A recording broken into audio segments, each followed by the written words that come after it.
of the EVs in the UK interviews for 2023. Time flies. I think it started these back in 2020. So, and I'm joined tonight by Andy Gray. Andy, what do you do? We can see you come from Royal Charging. So, well, I was going to say there's a bit of a clue over my shoulder, isn't there? So, I'm the general manager of Raw Charging, and Raw Charging are very quickly rolling out a new charge point, or CPO as we call it in the club. But yeah, basically we're a charge point operator, and we're rolling out across the UK and parts of Europe to provide a specific type of EV charging for EV drivers. And when you say specific type of charging, what do you actually mean by that?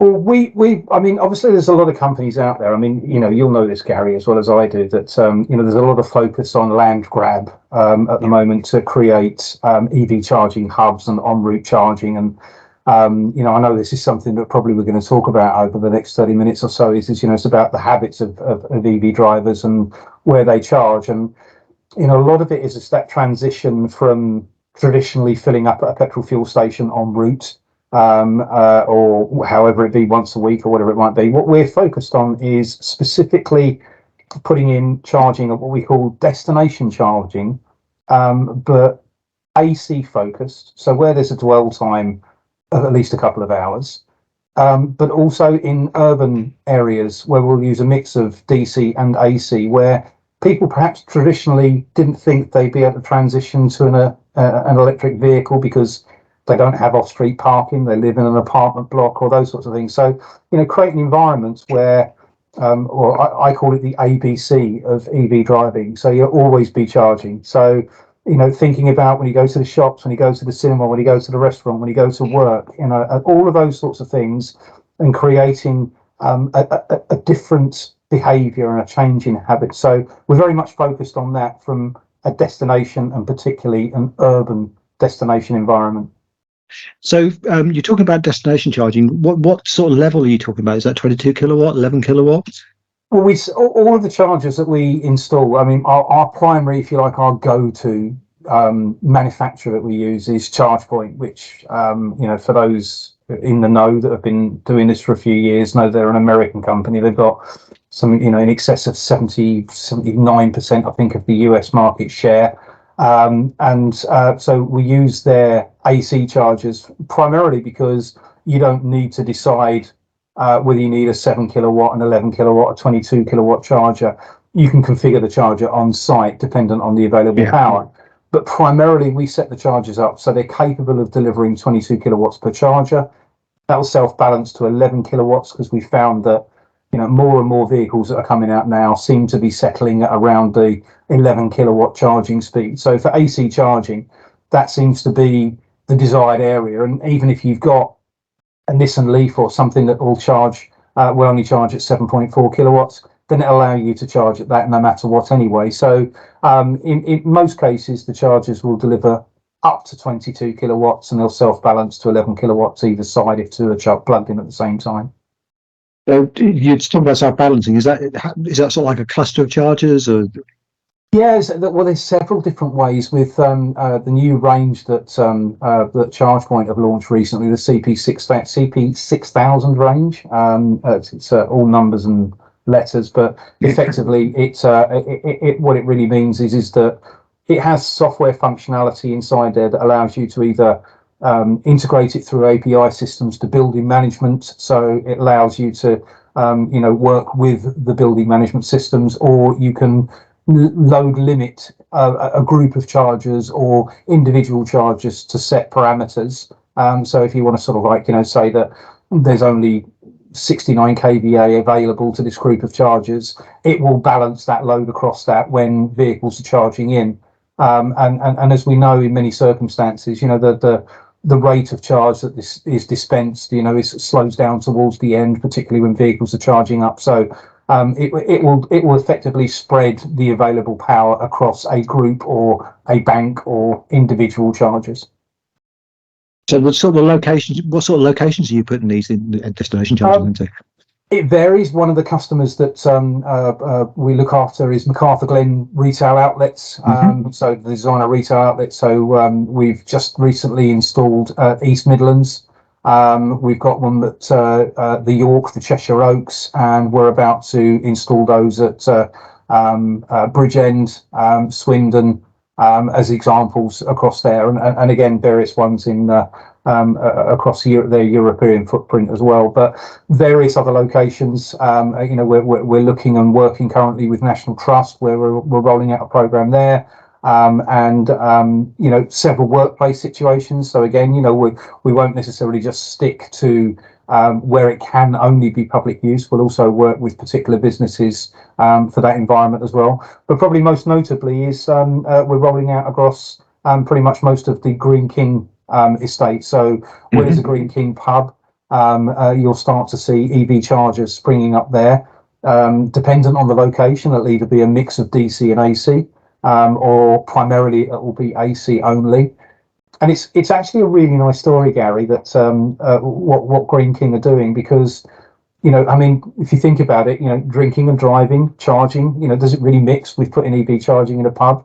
The situation being is what they're trying to do is again, they're aware that some people either can't afford to, or they don't have the facilities to be able to put home charging in. They may be rented, and they're almost trying to create an environment where it's something that they're giving to the community at the same time as helping them to demonstrate ways that they're making steps towards their ESG targets and reducing their carbon footprint, because as they transition their company vehicles across, then they can take advantage when the regional and area managers are out visiting the different pubs. They can obviously charge up at the same time. So which is really interesting story, and I've seen that more and more with corporates. They're looking for destination charging at the places they go to, which is a good one. You mentioned ESG there. I think we ought to just clarify what ESG is.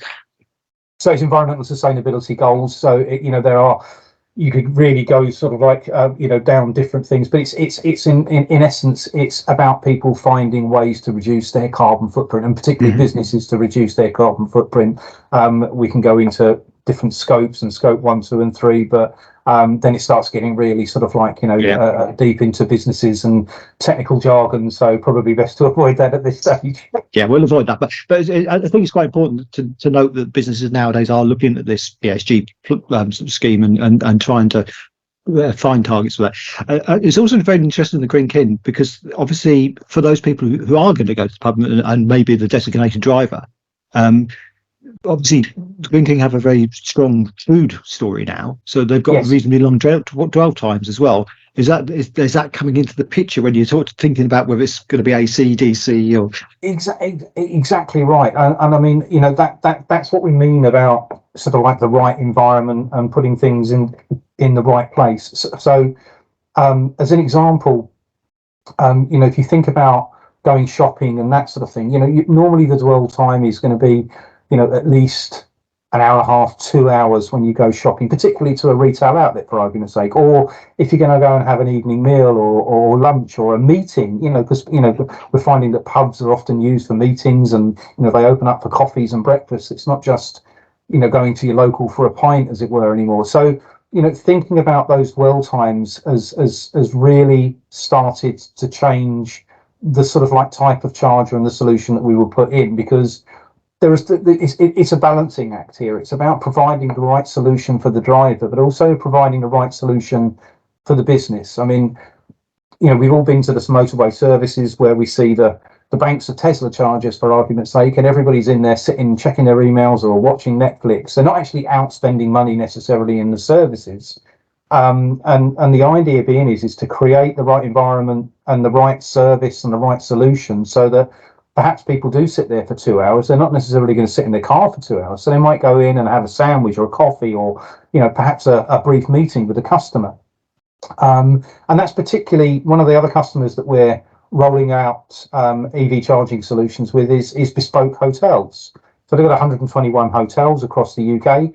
And again, they have a different mix and different business case for the different types of hotels. Some of them have leisure centres. Some of them have golf clubs. So again, that mix of DC, where somebody might be at a gym or the leisure facilities for no longer than an hour from the local community, but it may be overnight guests that are going to stay there for, obviously more than 10 hours because they're going to be sleeping there.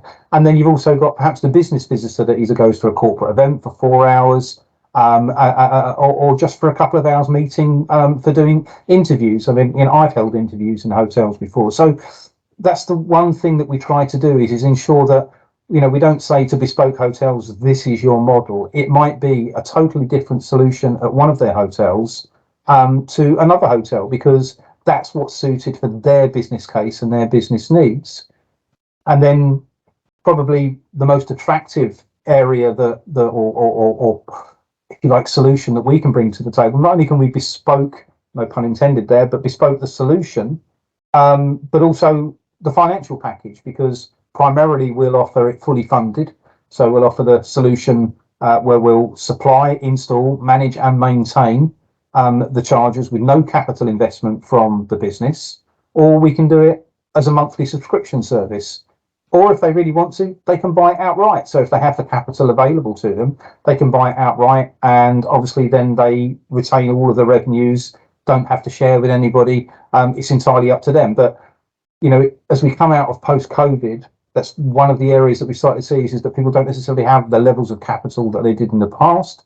And therefore, having that flexible solution that they can still meet the needs of their new customers and provide a value add for both existing and new is something that we believe we bring to the table.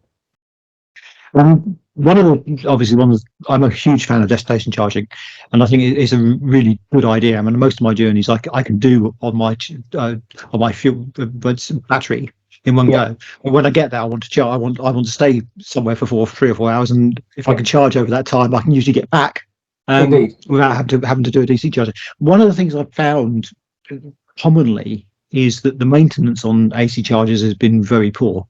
A lot of the original ones have been installed destination chargers and then just left and maintained. And I've never quite understood what the maths is there. Maybe it's the way the capital funds or low grants in the first place, and no revenue grants or no revenue stream off them. But how are you managing that type of story? That's a really, really good point, Gary, and thank you for raising that, because I've experienced that myself. You look on the map, you think that you're going to turn up to somewhere where you're going to be able to charge, and you try to activate the charger, whether it be through an app or whether it be an RFID card or contactless payment if you're lucky, particularly on AC. And that's the frustrating thing. I've been an EV driver since 2018, so I really share what you talk about there. Now, this is again, we believe something that we bring different to the table, and something that we're both very proud of and very conscious of as a company that doesn't just provide these services, but also all of us drive EV. So therefore, as a consequence, it's important to us as individuals. So we know it's important to a business's customers or clients or members. So we actually guarantee 98% uptime on our EV chargers, and that includes the AC chargers. And how we do that is that the stations are actually pinged every couple of hours. If there's no response to that ping, then it's normally pinged again. And after 2 or 3 pings, we will actually then escalate that to a second level of investigation, and technical engineer will start to look at that. They'll dive into it. They can remotely reboot the system. They can remotely reboot the chargers. They can actually activate, unlock the cables from chargers. All of these sorts of things can be done remotely. And, in the rare occasion that we're unable to resolve these things remotely, we'll actually dispatch an engineer out to repair, resolve, or even replace the charger, often before the sort of like the host environment is even aware that there's been a problem with that charger. We actually call it, we have a dashboard, and on our dashboard, we have what we call a donut on there. And on that donut, it's a ring, and it shows us the number of chargers that are in use, and those shows us the number of chargers that are unresponsive, and it shows us the number of chargers that are available for use. Available for use is green, in use is blue. So we always want to see a fully blue and green donut. So if there's ever a section of red in there that shows that it's unresponsive, everybody's sort of like asking the questions and digging into it. So we're very proud of the fact that we run above most of the time 98% uptime on AC chargers, and not just our DC chargers. And that is exceptional, I have to say. I'm really impressed with that. Obviously, I think you mentioned you're using ChargePoint's technology, and they have got a good reputation for reliability anyway, which I think any EV driver has used some ChargePoint technology in the past will know that you tend to get to ChargePoints and they tend to be working. But it's good to know you've got that monitoring in place. And is that a bespoke system you've created there for yourselves, or is it? We were actually ChargePoint's largest global customer now already. And if you're not aware, we sort of like their AC chargers, we use their CP6000 range, but everything operates, including the DC chargers, and we use Alpatronic, which we know is getting a really good reputation in the industry. And we're starting to see several other CPOs starting to use that. And the reason being is that we operate that on the ChargePoint platform. But part and parcel of RAWS as well is that we purchased the Life network, so what was the Franklin network, and we're slowly transitioning that across where it's right to do so, and integrate that with that platform at the same time. So that's not where it is and where it needs to be in certain pockets of the country, but we're working hard to make sure that comes online and aligns with the ChargePoint system as well. Excellent. And does that mean, because you're on the ChargePoint system, that you could use, say, the ChargePoint app to charge on your services? Again, this is one of the things you'll know, this being an EV driver, Gary. One of the biggest frustrations, particularly with AC chargers, is that you have to download numerous apps to be able to actually activate a charge on an AC charger, or you have to go to a payment terminal which isn't connected to it, and the two have to communicate, and all of this business. But one of the things being is both on our AC and our DC solutions, you can use both AC. You can use a contactless payment, you can use the ChargePoint app, you can use RFID cards, you can use Apple Pay, you can use Google Pay. However you want to activate and pay for your charge, then you can do so on one of our chargers on our network. Excellent. And I love that on AC, because that's, as you say, that's one of the big challenges out there. Yes. Every AC terminal is different, and it's annoyingly different. Exactly. To be able to take contactless is obviously a really big thing. And I do know that one of the problems generally the industry seems to have had a lot is with actually the contactless payment. Is that something you've looked into, how you make that more reliable than some of your competitors have been finding? Yeah, I think a lot of it is well, there's two elements to it, isn't there? There are some organisations out there, and people that we're all very aware of, that we come across every day. But they were, full marks to them. They were out there in the early days trailblazing for the industry. But that means that they've got a lot of kit out there which doesn't necessarily have the same ability to be able to communicate with payment systems in the same way. Some of them are also have to rely on internet connections via hard wiring, etc., etc. Now, the good thing about this is that the chargers that we use are connected either 4G, LTE all the time. So again, that allows that integration with a payment platform, which again is completely secure. And allows people to charge in exactly, or pay for their charge in exactly which way they feel most comfortable doing. And yes, I mean, touch wood, it's never caused us a problem. And because it sits on the ChargePoint platform primarily, that means that that it's going through a secure payment platform, and all of those are handled in exactly the right way. And I guess that also means you can monitor that as well. Indeed. I mean, it's probably one of the other parts that we're proud about our model is that we actually, there's two elements to what we do for businesses, and drivers should actually be should take some comfort in the fact that we are completely transparent with the businesses that we work with, and therefore also with drivers as well. Is that the way that our model actually works is that we share the total revenue.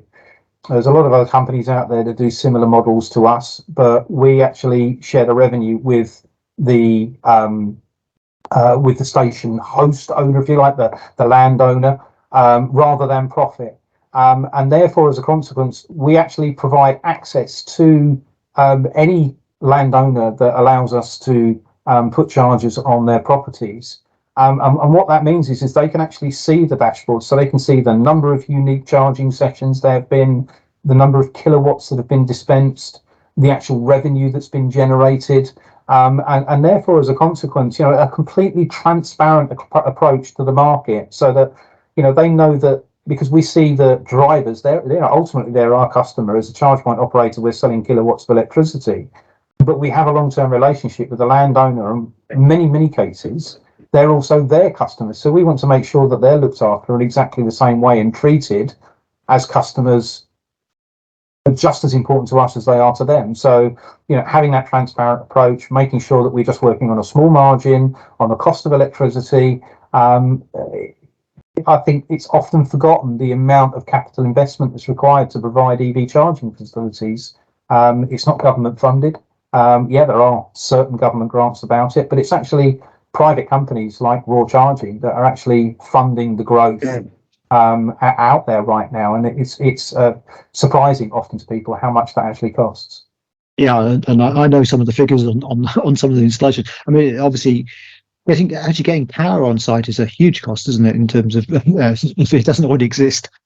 Funny enough, we mentioned land grab earlier on, and land grab is probably what it was originally to find hubs and that sort of thing. It's now moving in the industry to more of a power grab, because there are pockets and places within the UK where there are limitations on the power available, and one of the biggest things is being able to pull power from a distance across a major trunk road, a dual carriageway or something like that. Is so expensive. It's not just a case of digging a bit of a hole and closing down a couple of lanes for some time. It's the costs associated with particularly getting power on site and finding that available power from the nearest substation that has it available is a challenge for all organisations out there, not just Raw Charging, but any company out there providing public-facing EV charging facilities. And I think that's one of the things we face, actually, Gary. Yeah, I can imagine, and I know this is one of the real big challenges we've had with the motorway services, that most of them are built in exactly the wrong place you'd want to get power to. Exactly, and that's the limitations. I know GridServe in the past they've got a bit of a bad rap, in fairness to them, particularly when they took over the Ecotricity sites and they're actually upgrading them. Getting power to those is the biggest thing. It's not that the chargers that they're installing aren't capable of doing it. It's just the power that was available at that time it wasn't there, and it's cost prohibitive to actually get it there. I mean, I won't say where it is, but we're currently working on a particular location where we're actually working in conjunction with Tesla, because they're bringing in power. They need to bring in power for some superchargers that they want to. We need to bring in power for what we need to put in. It's in the same location, and we're sort of like doing, offering two solutions for the same customer, and we're sharing that. So we're actually sharing that power, and we're working together. And there needs to be more of that collaboration rather than an us and them and a land grab and a power grab. If we all work together, there's any EV driver will tell you there's need out there, and it's going to be a growing need. So let's work together to find the solutions to better serve the EV drivers out there. Yeah, well, it sounds like you're going in the right direction. I just want to finish off on something which has been sort of industry wide. Obviously, the cost of power recently has been a prohibitive factor for a lot of things. In terms of how you do your pricing, are you going to be able to be reactive when the prices go down as well as up? Because I've spoken to a few DNOs where they're struggling on that idea because they've had to pre-buy a lot of power. Yeah. Again, it's an industry-wide thing. We try wherever possible. That's exactly what we're doing, and we've got processes in place now where looking forward into a market is very difficult to actually predict what it's going to be like. But we will do a combination of two. So if we've got a customer where they've got spare capacity, we'll sometimes work with them to actually tap into their supply, and then we'll meter that, because that keeps the cost lower for the driver, and it makes it more attractive, obviously, for the business owners to attract customers there. Where we need to bring in new power supplies, we're working with the likes of Octopus Energy, for argument's sake, to try and find the right solution at the right price. But even the likes of good companies like Octopus or Good Energy, or companies like that, that even they're finding it challenging to buy wholesale prices. So it is something. But Bruce Galliford, our CEO, said sort of right at the beginning of this journey, we started out on this journey to be competitive, and we will do our absolute utmost to stay competitive and best serve our drivers and our customers in the right way, and we will continue to do that. So unfortunately, we couldn't turn around and say that our price is X pence per kilowatt for AC and X pence for DC, because, as you will know, those prices can also be different regionally, as well as through different distribution network operators and energy suppliers. So it is a challenge, and it's one that's very, very difficult to answer right now, Gary, but it's certainly something that we look at carefully each and every day. Right. Well, where can people find more information about Raw Charging? If you want to find more out, if you're a business and you want to find more out about, or even if you're a driver, you can go to www.rawcharging.com. It's as simple as that. If you would like to find out more, you can email us at info@rawcharging.com, or by all means, please reach out to myself directly, and I'm quite simply Andy@rawcharging.com. Brilliant, Andy. Well, thanks so much for your time tonight. It's been really good. I'll make sure those links get in the show notes as well for the podcast, as well as in the notes for this video. But yeah, that's really interesting, and I think we must keep in touch, and we'll have a follow-up interview in a possibly 6 months' time, and see how you've got on and how the sites are going. That'd be great, Gary, and we'll perhaps get you down to one of the sites and actually show you the operation. That'd be fantastic. You can actually see it in action as well, and we'll see if we can get a bit of a mixture of EVs there on site for you as well. Fantastic, and I'd love to see your dashboard as well. No problem. See the donuts. You can see my donuts anytime. Yes. And I think on that note, thank you very